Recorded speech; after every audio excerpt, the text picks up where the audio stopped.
এরকম খারাপ নেইবার যদি থাকে যারা ক্রমাগতভাবে হিংসা বিদ্বেষ ছড়াবে আরেক প্রতিবেশীর বিরুদ্ধে, ভারতের বিরুদ্ধে, এবং যারা টেরোরিজম উৎপাদন করবে, সন্ত্রাসবাদ ছড়াবে, সন্ত্রাসবাদের পৃষ্ঠপোষকতা করবে, তাহলে তারা আসলে গুড নেইবারলি বিহেভিয়ার আশা করতে পারে না, ভালো প্রতিবেশীর আচরণ আশা করতে পারে না। কারণ ভারতের কর্তব্য ভারতের জনগণকে রক্ষা করা। তার মানে এস জয়শঙ্করের বার্তা সুস্পষ্ট। বাংলাদেশে বিএনপি চেয়ারপারসন এবং সাবেক প্রধানমন্ত্রী বেগম খালেদা জিয়ার মৃত্যুতে ভারতের পররাষ্ট্রমন্ত্রী এস জয়শঙ্করের 4 ঘন্টার সফরে বাংলাদেশে এসে বিএনপির ভারপ্রাপ্ত চেয়ারম্যান তারেক রহমানের সঙ্গে সাক্ষাৎ করার বিষয়টি নিয়ে এখনো বাংলাদেশ এবং ভারতের সংবাদ মাধ্যমগুলোতে আলাপ চলছে। বিশেষ করে ভারতের সংবাদ মাধ্যমে ব্যাপক আলাপ হচ্ছে যে এই সফর, মানে 4 ঘন্টার সফর, তারেক রহমানের সঙ্গে সাক্ষাৎ, কিন্তু প্রধান উপদেষ্টা ডক্টর মোহাম্মদ ইউনূসের সঙ্গে কোনোভাবেই সাক্ষাৎ না করা, এগুলো কি ইঙ্গিত বহন করে? তারেক রহমানের সঙ্গে এস জয়শঙ্করের সাক্ষাৎটি, বৈঠকটি ঠিক কতক্ষণের হয়েছে সে বিষয়ে বিএনপির মিডিয়া সেলের পোস্ট বা এস জয়শঙ্করের এক্স হ্যান্ডেলের পোস্ট কিংবা ভারতের পররাষ্ট্র মন্ত্রণালয়ের কোনো পোস্টে সময়টা না জানা গেলেও এখন নানা সূত্র থেকে এমন কথা বলা হচ্ছে যে বৈঠকটি প্রায় 40 মিনিট লম্বা হয়েছিল। তো 40 মিনিটের এই বৈঠকে কি বার্তা নিয়ে এসেছিলেন এস জয়শঙ্কর? ভারত যে বেগম খালেদা জিয়ার মৃত্যুর ঘটনাটিকে, একটা মৃত্যুর এই শোকাবহ ঘটনাটিকে, ভারত বাংলাদেশ সম্পর্ক যে একটা চরম উত্তেজনাকর মুহূর্তে পৌঁছেছিল, মানে দুদেশেই হাইকমিশন অভিমুখে আন্দোলন চলছিল, বিক্ষোভকারীরা সমবেত হচ্ছিলেন। ভারতে তো রীতিমতো দিল্লিতে বাংলাদেশের হাইকমিশন সহ বিভিন্ন শহরে বাংলাদেশের কনসুলার অফিসগুলোর সামনে হিন্দুত্ববাদীরা এমন মানে বিক্ষোভ আর হামলা করছিলেন যে বাংলাদেশের রীতিমতো কনসুলার সার্ভিস অর্থাৎ ভিসা সার্ভিস বন্ধ করে দিতে হয়েছিল। ভারত সরকারও যে খালেদা জিয়ার মৃত্যুর ঘটনাটিকে এই ডিএসকেলেশনের সুযোগ হিসেবে নিয়েছে, সেটা কিন্তু কূটনৈতিক পর্যবেক্ষকদের বুঝতে একেবারে অসুবিধা হচ্ছে না। কারণ একদিকে ভারত সঙ্গে সঙ্গে সিদ্ধান্ত নিয়ে খালেদা জিয়ার জন্যে প্রধানমন্ত্রী মোদির যে শোক বার্তা, সেটা তার পুত্র বিএনপি নেতা তারেক রহমানের হাতে পৌঁছে দিতে পররাষ্ট্রমন্ত্রী এস জয়শঙ্করকে ঢাকা পাঠালেও, অন্যদিকে ভারত সরকারের প্রতিরক্ষা মন্ত্রী রাজনাথ সিং দিল্লিতে ওই বাংলাদেশ হাইকমিশনে শোক বই স্বাক্ষর করতে গেলেন, যার সামনে মানে হিন্দুত্ববাদীদের লাগাতার বিক্ষোভ আর আন্দোলন চলছিল এর কয়েকদিন আগ পর্যন্ত। কাজেই ভারত সরকারও যে বাংলাদেশের সঙ্গে একটা সুসম্পর্ক চাইছে, সম্পর্কটা একেবারে যে মানে মুখ দেখা দেখে বন্ধের পর্যায়ে চলে গেছে, সেই সম্পর্কটাকে আবার মানে দুই প্রতিবেশীর সম্পর্ককে আবার একটা উষ্ণ সম্পর্কে, একটা কার্যকরী সম্পর্কে পরিণত করতে চাইছে। এই ইঙ্গিতটা বুঝতে কোনো কূটনৈতিক পর্যবেক্ষকের কিংবা রাজনৈতিক পর্যবেক্ষকের একেবারে অসুবিধা হয় নাই। আরেকটা যে ইঙ্গিত বুঝতে এস জয়শঙ্কর যেভাবে তার সফরটা সাজালেন কিংবা এক্স হ্যান্ডেলে যে বার্তা দিলেন, তা থেকে বুঝতে অসুবিধা হয় নাই, সেটা হচ্ছে ভারত সরকার, মোদী সরকার সেই সম্পর্ক উন্নয়ন, সেই কার্যকরী সম্পর্ক স্থাপন একেবারেই ইউনূস সরকারের সঙ্গে করতে আগ্রহী নয়। এই সরকারের সঙ্গে যে সম্পর্ক করা যায় নাই, এই সরকারের সঙ্গে সম্পর্কটা যে ভেস্তে গেছে, এবং এই নির্বাচনের আগে এই সম্পর্ককে আর কার্যকরী করার চেষ্টা করে কিংবা কোনো রকম আলোচনার চ্যানেল খুলে যে কোনো লাভ নাই, সেটা কিন্তু এই সফরের মাধ্যমে স্পষ্ট করেছে ভারতের পররাষ্ট্রমন্ত্রী এস জয়শঙ্করও। কারণ দেখেন, উনি যখন এক্স হ্যান্ডেলে এই সফর সম্পর্কে মানে কেন এসেছেন ঢাকায় সে সম্পর্কে লিখলেন, সেখানেও তিনি লিখলেন তিনি এসেছিলেন তারেক রহমানের হাতে শোক, ভারতের জনগণের, ভারতের প্রধানমন্ত্রীর শোক বার্তা পৌঁছে দিতে, এবং তিনি সেখানে আশা প্রকাশ করেন যে ভারত মনে করে খালেদা জিয়া যে আদর্শ, যে নীতির ওপর ভর করে ভারত বাংলাদেশ সম্পর্ক উন্নয়নে ভূমিকা রেখেছেন, সেটাকে মাথায় রেখে সেটাকে গাইডিং প্রিন্সিপাল হিসেবে ধরে সেটাকেই আদর্শ বিবেচনা করে আগামীতেও বাংলাদেশ এবং ভারতের সম্পর্ক উন্নয়নের পথ খুলে যাবে। ভারতের প্রতিরক্ষামন্ত্রী রাজনাথ সিং গেলেন যে বাংলাদেশের হাইকমিশনে শোক বইয়ে স্বাক্ষর করতে, সেখানেও তিনি সেই একই কথা লিখে এলেন যে বাংলাদেশ ভারতের সম্পর্ক উন্নয়নে সাবেক প্রধানমন্ত্রী খালেদা জিয়ার যে অবদান তা চিরস্মরণীয় হয়ে থাকবে। এবং তিনি বললেন তারা আশা করেন একটা ডেমোক্রেটিক ট্রানজিশনের পর, গণতান্ত্রিক উত্তরণের পর নির্বাচনের মাধ্যমে বাংলাদেশে যে সরকার প্রতিষ্ঠিত হতে যাচ্ছে, সেই সরকার খালেদা জিয়ার সেই আদর্শ মাথায় রেখে ভারত বাংলাদেশ সম্পর্ক উন্নয়নে কাজ করবে।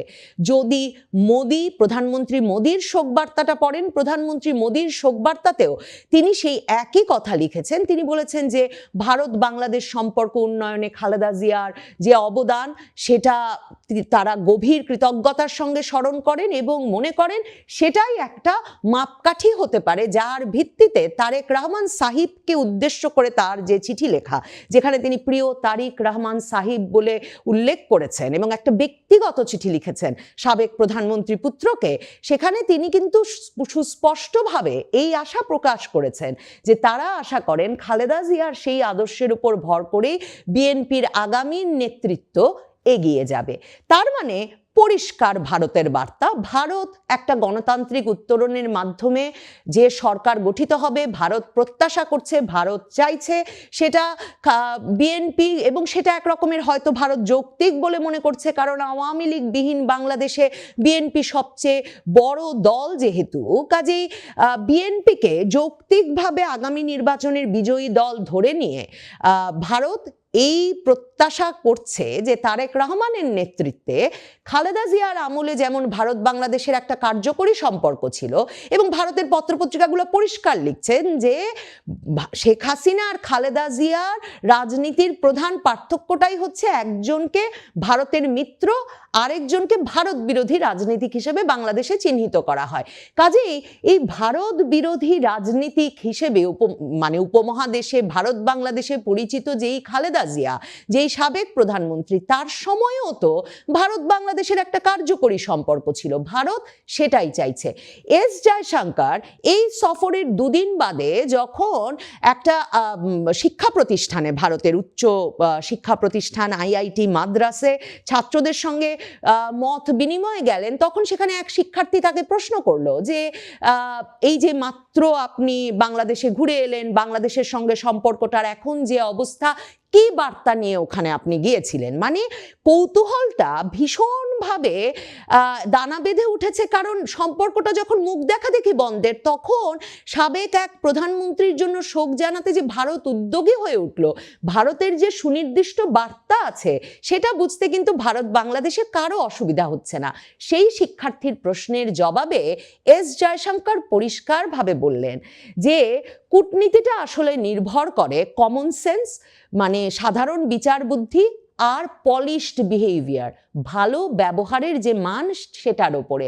এবং তিনি বললেন যে যে কোনো প্রতিবেশীর সঙ্গেই, ব্যক্তিগত পর্যায়েও প্রতিবেশীদের সঙ্গে যেমন তাদের সুখে দুঃখে পাশে দাঁড়ানো, একসঙ্গে থাকা, সেটা যেমন একটা ভালো প্রতিবেশীর পরিচায়ক, তেমনি খারাপ প্রতিবেশী থাকলে আসলে কিছু করার থাকে না।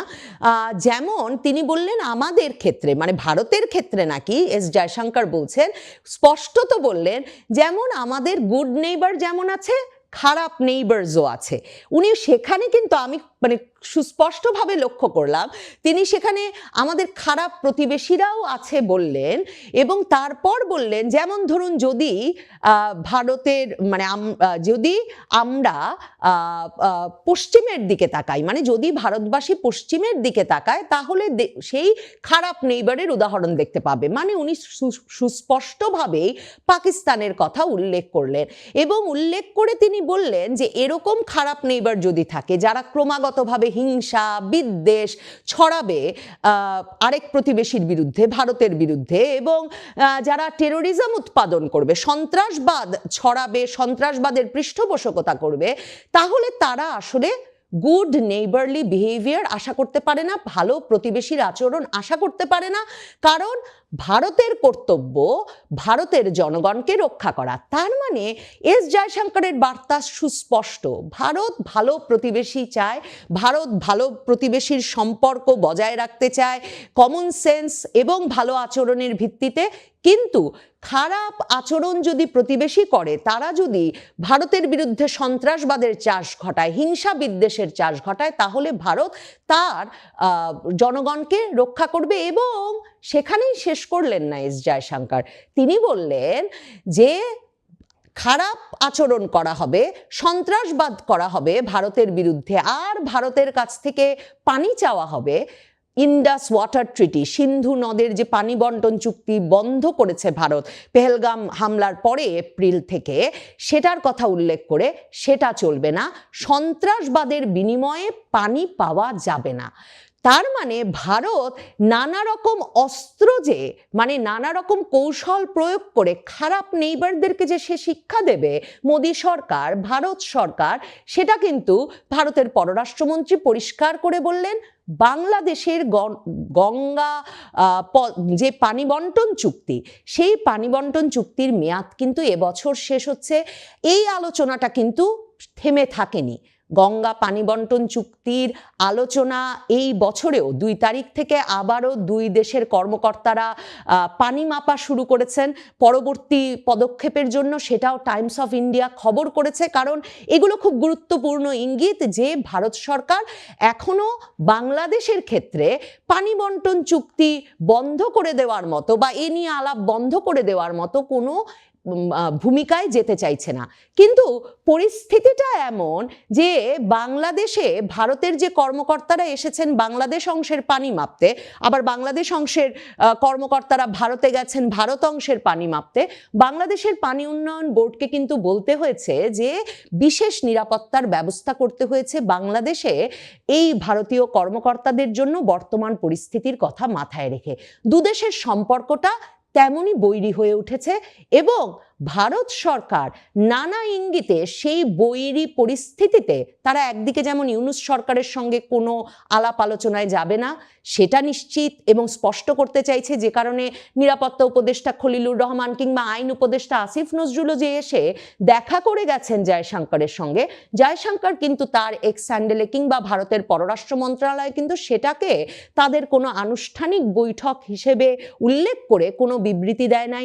বাংলাদেশের পররাষ্ট্র উপদেষ্টার সঙ্গেও তার একটা সৌজন্য সাক্ষাৎ, সংক্ষিপ্ত সৌজন্য সাক্ষাৎ হয়েছে, কিন্তু সেটারও তারা কোনো উল্লেখ করে নাই। ভারত পুরো সফরটিকে তারেক রহমানের সঙ্গে সাক্ষাতের সফর হিসাবে দেখাতে চেয়েছে। ভারত পুরো সফরটিকে এই বার্তা, ওই 40 মিনিটের বৈঠকে তারেক রহমানের সঙ্গে তার আর কি কি আলাপ হয়েছে তা পরিষ্কার না হলেও, এই যে একটা ডেমোক্রেটিক ট্রানজিশনের পর বাংলাদেশে যে নতুন সরকার আসবে, সে নতুন সরকারের সঙ্গে বাংলাদেশ আর ভারতের মধ্যকার ওই গুড নেইবারলিনেস, ভালো প্রতিবেশী সুলভ সম্পর্কটা আবারও চালু হবে, সেই আশাবাদের কথা কিন্তু এস জয়শঙ্কর শিক্ষার্থীদের সঙ্গে মত বিনিময়ে আইআইটি মাদ্রাসেও উল্লেখ করেছেন যে তার ওই সফরের সবচেয়ে বড় বার্তা এবং আশাবাদ ছিল সেটা। কাজেই ভারত এই ইঙ্গিতগুলো দিতে চাইছে। ভারতের ইঙ্গিত সম্ভবত এতেও স্পষ্ট হয়েছে যে বৈরী সম্পর্কটা নিয়েও যে কোনো রকম রাগঢাক রাখতে চাইছে না, সেটা বোঝাতেই সম্ভবত আইপিএল থেকে মুস্তাফিজকে বাদ পড়তে হলো কলকাতা নাইট রাইডার্স দল থেকে।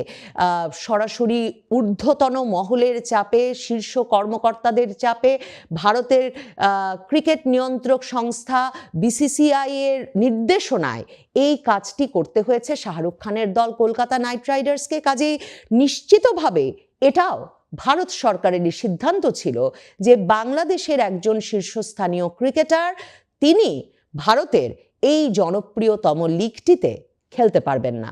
কাজেই সম্পর্ক উন্নয়ন ভারত চাইছে, সেটা চাইছে আগামী নির্বাচনের পর নির্বাচিত সরকারের সঙ্গে। আর ভারত সম্ভবত প্রত্যাশা করছে সেই সরকারের প্রধান হবেন তারেক রহমান। কাজেই সেই আলাপই সম্ভবত দুই নেতা করেছেন ঢাকায় ওই বৈঠকে।